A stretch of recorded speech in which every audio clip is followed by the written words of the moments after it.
ಎಲ್ರಿಗೂ ನಮಸ್ಕಾರ. ಮಂಗಳ ಪಾಕಶಾಲೆಗೆ ಸ್ವಾಗತ. ನಾನಿವತ್ತು ಬೆಳಕಿನ ಪೂಜೆ ಎಲ್ಲ ಮುಗಿಸ್ಕೊಂಡೆ.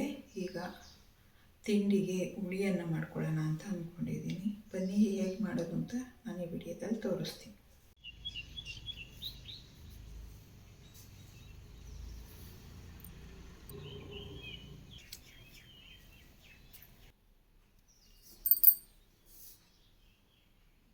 ನಾನಿಲ್ಲಿ 2 ಲೋಟದಷ್ಟು ಕುಕ್ಕರ್ಗೆ ಅಕ್ಕಿನ ಸೇರಿಸ್ಕೊಂಡು ಇದನ್ನು ನೀಟಾಗಿ ತೊಳ್ಕೊಂಬಿಡೋಣ.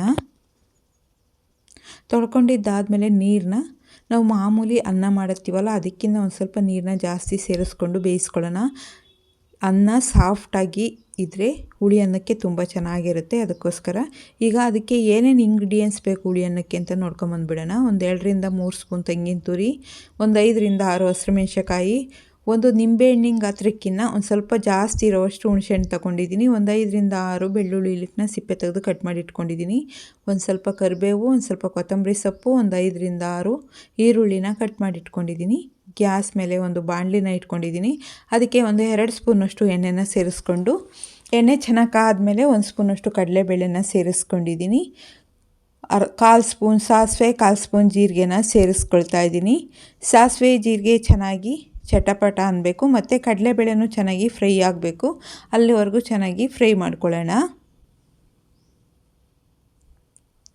ಈಗ ಕಡಲೆಬೇಳೆ ಮತ್ತು ಸಾಸಿವೆ ಜೀರಿಗೆ ಚೆನ್ನಾಗಿ ಚಟಪಟ ಅಂದಮೇಲೆ ನಾನಿಲ್ಲಿ ಹಸಿರು ಮೆಣಸಿನಕಾಯಿನ ಸೇರಿಸ್ಕೊಳ್ತಾ ಇದ್ದೀನಿ. ಅದನ್ನು ಚೆನ್ನಾಗಿ ಮಿಕ್ಸ್ ಮಾಡ್ಕೊಳ್ಳೋಣ. ಅದಾದಮೇಲೆ ನಾನಿಲ್ಲಿ ಕಟ್ ಮಾಡಿ ಇಟ್ಕೊಂಡಿರೋ ಈರುಳ್ಳಿನ ಸೇರಿಸ್ಕೊಳ್ತಾ ಇದ್ದೀನಿ. ಕರಿಬೇವು, ಹೆಚ್ಚಿಟ್ಕೊಂಡಿರೋ ಬೆಳ್ಳುಳ್ಳಿನೂ ಸೇರಿಸ್ಕೊಳ್ತಾ ಇದ್ದೀನಿ. ಬೆಳ್ಳುಳ್ಳಿ ಹಾಕೋದ್ರಿಂದ ಟೇಸ್ಟ್ ತುಂಬ ಚೆನ್ನಾಗಿ ಬರುತ್ತೆ. ಈಗ ಇದನ್ನು ಚೆನ್ನಾಗಿ ಫ್ರೈ ಮಾಡ್ಕೊಳ್ಳೋಣ. ಈಗ ಪೂರ್ತಿಯಾಗಿ ಸಾಫ್ಟ್ ಆಗಬೇಕು, ಅಲ್ಲಿವರೆಗೂ ಬೇಯಿಸ್ಕೊಳ್ಳೋಣ.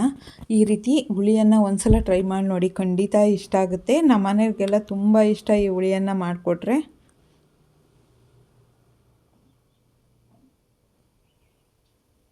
ಪೂರ್ತಿಯಾಗಿ ಸಾಫ್ಟ್ ಆಗಬೇಕು. ಒಂದೇ ಥರದ ತಿಂಡಿ ತಿಂದು ಬೇಜಾರಾದಾಗ ಈ ರೀತಿ ಮಾಡ್ಕೊಳ್ಬಹುದು, ತುಂಬಾ ಚೆನ್ನಾಗಿರುತ್ತೆ. ಈಗ ಈರುಳ್ಳಿ ಎಲ್ಲ ಸಾಫ್ಟಾಗಿ ಬೆಂದಿದೆ.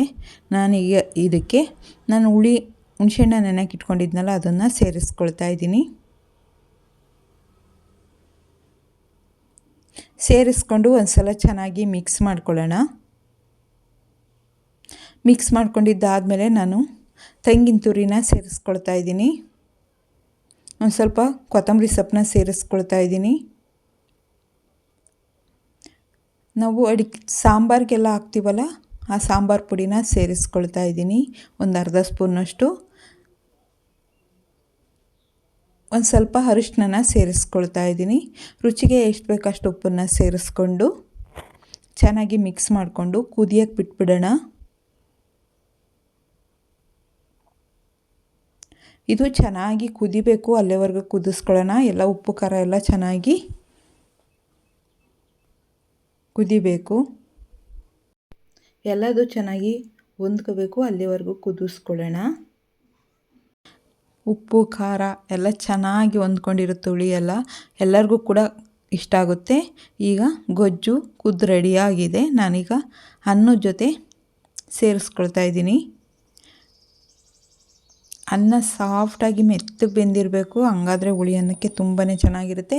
ಮತ್ತು ಮಾಮೂಲಿ ಅಕ್ಕಿ ದೋಸೆಗೆಲ್ಲ ಬರುತ್ತಲ್ಲ ಆ ಅಕ್ಕಿ ಹಾಕಿದ್ರಂತೂ ತುಂಬಾ ಚೆನ್ನಾಗಿರುತ್ತೆ. ನಾನಿಲ್ಲಿ ಸೋನಾ ಮಸೂರಿ ಅಕ್ಕಿನೇ ಹಾಕಿದ್ದೀನಿ.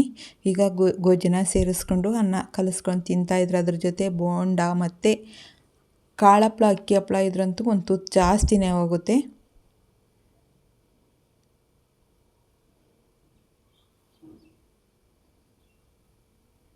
ಸುಡ್ತಾ ಇದೆ.